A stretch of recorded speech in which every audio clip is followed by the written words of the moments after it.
ಟಿಪ್ಪು ಸುಲ್ತಾನನ ಬಗ್ಗೆ ಪರಿಚಯದ ಅಗತ್ಯವಿಲ್ಲ. ಟಿಪ್ಪು ಸುಲ್ತಾನನ ತಂದೆ ಅಂದರೆ ಹೈದರಾಲಿಯ ಬಗ್ಗೆ ಕೂಡ ನಮಗೆಲ್ಲ ಮಾಹಿತಿ ಇದೆ.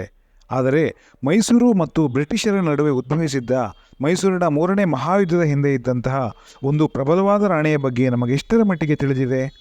ಮಹಾನ್ ಸೌಂದರ್ಯವತಿಯಾಗಿದ್ದ ಆ ರಾಣಿಯ ಹೆಸರೇ ದೌಲತ್.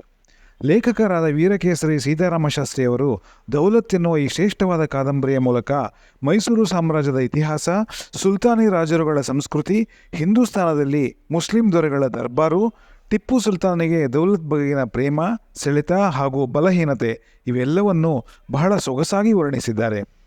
ಮೈಸೂರಿನಲ್ಲಿ ಮುಸ್ಲಿಂ ಸಾಮ್ರಾಜ್ಯ ಗಟ್ಟಿಯಾಗಿ ನೆಲೆಯೂರಬೇಕೆಂಬುದು ಹೈದರಾಲಿಯ ಮನದಾಳದ ಬಯಕೆಯಾಗಿತ್ತು. ಪರಮಶೂರನಾದ ಮಗ ಟಿಪ್ಪು ಸುಲ್ತಾನನು ಶ್ರೀರಂಗಪಟ್ಟಣದ ದೊರೆಯಾಗಿದ್ದರೆ ಅವನಿಗಿಂತ ಹೆಚ್ಚು ಪರಾಕ್ರಮಿಯಾಗಿದ್ದ ಸಾಕು ಮಗ ಇಯಾಸ್ ಖಾನ್ ನಗರಕ್ಕೆ ಚಕ್ರಾಧಿಪತಿಯಾಗಿರುತ್ತಾನೆ. ಟಿಪ್ಪು ಸುಲ್ತಾನ್ ಹಾಗೂ ಇಯಾಸ್ ಖಾನ್ ಇಬ್ಬರಿಗೂ ದರಿಯಾಬಾದಿನ ರಾಣಿಯಾದ ದೌಲತ್ ಮೇಲೆ ಪ್ರೇಮಾಂಕುರವಾಗಿರುತ್ತದೆ. ಈ ಕಾರಣದಿಂದಲೇ ಟಿಪ್ಪು ಸುಲ್ತಾನ್ ಹಾಗೂ ಇಯಾಸ್ ಖಾನ್ ನಡುವೆ ಭಿನ್ನಾಭಿಪ್ರಾಯ, ದ್ವೇಷ ಹಾಗೂ ಅಸೂಯೆ ಚಿಗುರೊಡೆದಿರುತ್ತದೆ. ಹೆಣ್ಣಿನ ಸಲುವಾಗಿ ಮಕ್ಕಳಿಬ್ಬರು ಹೊಡೆದಾಡಿ ಮೈಸೂರು ರಾಜ್ಯದಲ್ಲಿ ಮುಸ್ಲಿಂ ಸಾಮ್ರಾಜ್ಯದ ಅಧೋಪತನವಾಗಬಾರದೆಂಬ ಉದ್ದೇಶದಿಂದ ಹೈದರಾಲಿ ತಾನು ಸಾಯುವ ಮುನ್ನ ದೌಲತ್ ರಾಣಿಯಿಂದ ಒಂದು ಭಾಷೆಯನ್ನು ತೆಗೆದುಕೊಂಡಿರುತ್ತಾನೆ. ಏನದು ಆ ಭಾಷೆ? ಆ ಭಾಷೆಯಿಂದ ಮೈಸೂರಿನಲ್ಲಿ ಮುಸ್ಲಿಂ ಸಾಮ್ರಾಜ್ಯ ಕುಸಿಯುವುದು ತಪ್ಪಿತೆ? ಅಸಲಿಗೆ ದೌಲತ್ ರಾಣಿಗೆ ಯಾರ ಮೇಲೆ ಒಲವು ಇರುತ್ತದೆ? ಅವಳನ್ನು ಯಾರು ಮದುವೆಯಾಗುತ್ತಾರೆ?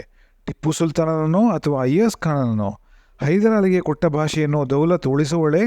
ಈ ಎಲ್ಲ ಪ್ರಶ್ನೆಗಳನ್ನು ಲೇಖಕರಾದ ವೀರಕೇಸರಿ ಸೀತಾರಾಮ ಶಾಸ್ತ್ರಿ ಬಹಳ ಕುತೂಹಲಕಾರಿಯಾಗಿ ಉತ್ತರಿಸಿದ್ದಾರೆ. ಟಿಪ್ಪು ಸುಲ್ತಾನನ ಸೇನಾಧಿಪತಿಯಾದ ಮಹಮ್ಮದ್ ಅಲಿಯ ಸಾವು, ಬಡಾ ಫಕೀರನೆಂಬ ಮತ್ತೊಂದು ಪ್ರಮುಖವಾದ ಪಾತ್ರ, ಮರಾಠಿ ರಾಜರುಗಳ ಆಕ್ರಮಣ, ಆಂಗ್ಲರ ಒಡೆದು ಆಳುವ ನೀತಿ, ಇಂತಹ ಹಲವಾರು ವಿಚಾರಗಳು ನಮ್ಮ ಕಣ್ಣು ಮುಂದೆಯೇ ಜರುಗುತ್ತಿರುವ ಹಾಗೆ ಸೀತಾರಾಮ ಶಾಸ್ತ್ರಿಯವರು ದೌಲತ್ ಕಾದಂಬರಿಯಲ್ಲಿ ವಿವರಿಸಿದ್ದಾರೆ. 662 ಪುಟಗಳನ್ನು ಹೊಂದಿರುವ ಈ ಕಾದಂಬರಿಯ ಬೆಲೆ 700 ರೂಪಾಯಿಗಳು. ಬೆಂಗಳೂರಿನ ಸಾಧನಾ ಮುದ್ರಣಾಲಯ ಈ ಕೃತಿಯನ್ನು ಅಂದವಾಗಿ ಮುದ್ರಿಸಿದ್ದಾರೆ.